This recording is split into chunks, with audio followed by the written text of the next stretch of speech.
Ratlam collector कार्यालय पे हम लोग यहाँ पे देख रहे हैं अनुसूचित जाति वाल्मीकि वंचित समाज आरक्षण संघर्ष समिति जिला रतलाम की तरफ से बहुत काफी मात्रा में यहाँ पे अपनी मांगों को लेकर आरक्षण में जो 1 अगस्त 2024 को सुप्रीम कोर्ट ने कोटा में कोटा देने का प्रावधान जो लाई है और राज्य सरकारें अभी उसको लागू नहीं किए हैं।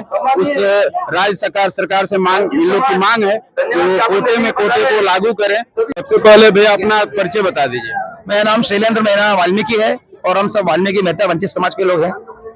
ये जो अभी इतनी भीड़ तादाद में आई है रतलाम से, ये पूरे रतलाम जिले के ग्रामीण से दूर दराज से लोग आए हैं, ये क्या मांगे हैं आप लोग की, समझे भैया?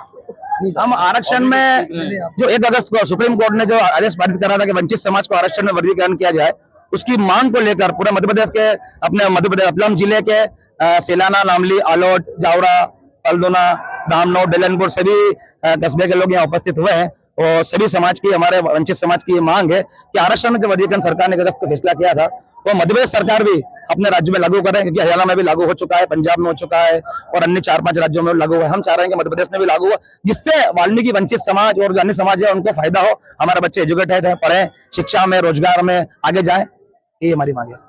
जैसे अभी आप बोले पंजाब में हो गया है, हरियाणा में हो गया है, तो जैसे आप मध्य प्रदेश के लिए आप यहाँ पे ज्ञापन दे रहे हैं, जैसे मान लीजिए कि अगर सरकार बात आपकी नहीं मानती है तो फिर अगला कदम आपका क्या होगा? सरकार इस बात को आसानी से अगर नहीं मानती है तो इसी विदर को तले लेकर हम पूरे मध्य प्रदेश में ज्ञापन देंगे, क्योंकि अभी सिवनी, खंडवा, जबलपुर, अलीराजपुर, भोपाल, इंदौर, उज्जैन, मंदसौर सब जगह ज्ञापन हो चुका है।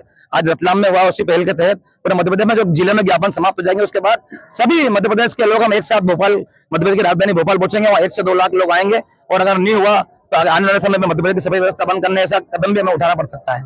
ये सुप्रीम कोर्ट 1 अगस्त 2024 को जो कोटे में कोटा दी है, उसे कहां तक लाभ हो सकता है आप आदिवासी समाज को, सोशल वंचित समाज को?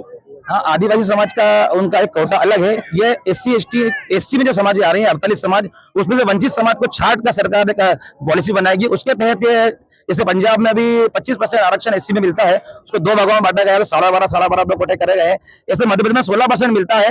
अगर मध्य प्रदेश में वर्गीकरण लागू होता है तो वंचित समाज को 8% मिलेगा और अन्य समाज को 8% मिलेगा। इससे हमारे बच्चों को रोजगार में और शिक्षा में और बहुत ज्यादा फायदा। सीटें जो खाली होती है उसमें कम समय में, जैसे पंजाब में अभी जज की भर्ती हुई थी तो 7 वाल्मीकि समाज के जज भी वहां बने हैं। ऐसा हम उम्मीद चाहते हैं कि सरकार मध्य प्रदेश में भी करे तो हम हमारे समाज के लोग आगे बढ़ पाए।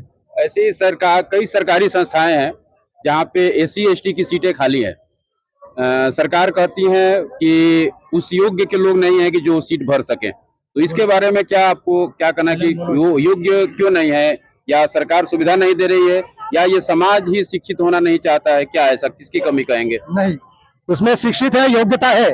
हमारे समाज में ऐसी योग्यता है कि अभी विदेश जाकर के ही हमारी समाज की लड़की, योग्यता को छुपाया जाता है, जातिवाद चलता है और कई पूरे भारत में अनुसूचित जाति का प्रमाण पत्र बनवाकर सामान्य जाति के लोग, ब्राह्मण जाति के लोग अनुसूचित जाति का लाभ उठा के बैठे हैं। या अगर जांच की जाए और जांच चल भी रही है, कई लोग इस जाति प्रमाण पत्र फर्जी बनाकर हमारी समाज का हक अधिकार खा रहे हैं। अभी ये लड़ाई कितना दिन चलेगा, कब तक चलेगा ये लड़ाई? ये लड़ाई जब तक न्याय नहीं तब तक हम रुकेंगे नहीं। अगला कदम भैया, जैसे आप ज्ञापन दे दिए, कलेक्टर साहब से क्या आश्वासन मिला आपको? कलेक्टर साहब ने कहा है कि हम हमारा आपका मांग पत्र है भोपाल राज्यपाल के पास भेजेंगे, CM के पास भी भेजेंगे, क्योंकि लड़ाई रुकने वाली नहीं है। लड़ाई नहीं, एक मिशन है और मिशन 2 दिन में पूरा नहीं होता है। इसके लिए मैं 6 महीने, साल, 2 साल जितना लगेगा हम लगाएंगे और ताकत लगा देंगे और वंचित समाज का आरक्षण लेके रहेंगे। अनुसूचित जाति वंचित समाज आरक्षण संघर्ष समिति में यहाँ पे महिलाएं भी आई हुई हैं। हम ये महिलाओं से भी बात करते हैं क्या है इनकी मांगे और ये किस एवज में यहाँ पे आई हुई। सबसे पहले मैडम अपना परिचय बता दीजिए। मैं भावना हितेश पेमाल, वार्ड पार्षद वार्ड नंबर 1 से हूँ।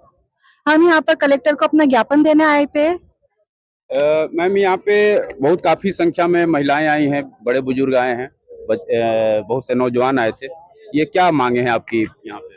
हमने जो सुप्रीम कोर्ट में जो आदेश जो लागू हुआ हैगा, जो उप वर्गीकरण की जातियां हैं, उन जातियों में से जो अनुसूचित जाति में जो जातियों को उन्होंने छाटा है, जो उन्हें आगे लाए है उप वर्गीकरण में, उन जातियों के लिए हम यहाँ पे कलेक्टर को ज्ञापन देने आए थे। तो कलेक्टर साहब का क्या, आप कलेक्टर साहब ज्ञापन जब दिया गया तो आप लोग भी वहाँ पे थे? हाँ, कलेक्टर साहब के से क्या आश्वासन मिला आप? अभी उन्होंने हमारा ज्ञापन ले लिया है और आश्वासन दिया है कि वो आगे तक हमारे इसको ज्ञापन जो हमने दिया है वो आगे तक पहुंचाएंगे, जो सुप्रीम कोर्ट का जो आदेश देगा। मैम, ये अनुसूचित जनजाति और आदिवासी समाज जो भी है, SC ST वर्ग के लोग हैं, ये महिलाओं में एक तरह से मेन रूप से बालिकाओं में, छोटी छोटी बालिकाओं से शिक्षा पे जोर नहीं दिया जाता है। ये आप भी जानते हैं, सब समाज भी जानता है। बच्चों को भी 10वीं 12वीं तक पढ़ा के उनको भी कहीं नौकरी में भेज दिया जाता है।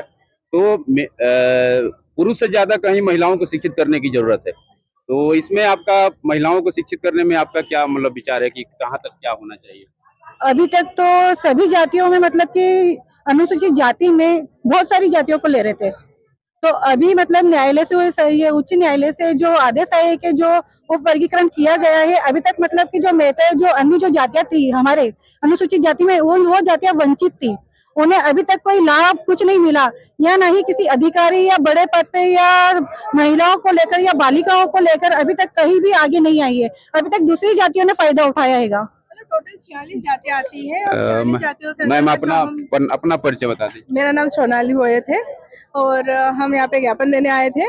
और हमारा ये है कि जैसे टोटल 46 जातियां आती है और हम चाहते हैं उसमें से जो वंचित जातियां हैं उनको प्रॉपर उनका जो हक अधिकार है वो नहीं मिल पा रहा है और वो उनको प्रॉपर मिले, है ना, जो उनका अधिकार है। और जैसा आपने एजुकेशन के लिए कहा, तो एजुकेशन में भी अभी आगे तो स्तर बढ़ रहा है, क्योंकि पहले से आप देखेंगे काफी डेवलपमेंट है, इम्प्रूवमेंट आ रहा है, महिलाओं में भी जागरूक हो रही है, अवेयरनेस है महिलाओं में कि उनको पढ़ना चाहिए, सेल्फ डिपेंड होना चाहिए, अपने आप के पैरों पे खड़े होना चाहिए, है ना। और जो नहीं है उनको, जो पढ़ लिख जाते हैं वो उनको जागरूक कर रहे हैं। तो अपना तो ये है कि सबकी तरफ से प्रयास जारी है और आगे भी रहेगा। और यहाँ पे हमारी जो कोशिश है, हमने कलेक्टर महोदय को दिया है आवेदन, और कोशिश है कि यहाँ पे हमारा हो जाता है तो बहुत ही अच्छी बात है, महोदय सुन लेते हैं, नहीं तो हम आगे तक भोपाल तक ये अगला कदम यहाँ से जैसे कलेक्टर साहब कार्रवाई नहीं करते हैं, तो अगला कदम आपका क्या होगा? भोपाल जाने का है हमारा अगला कदम, हम सब मिलकर भोपाल जाएंगे। कैमरामैन दर्शन पाटीदार के साथ मैं पवन तिवारी, रतलाम खबर।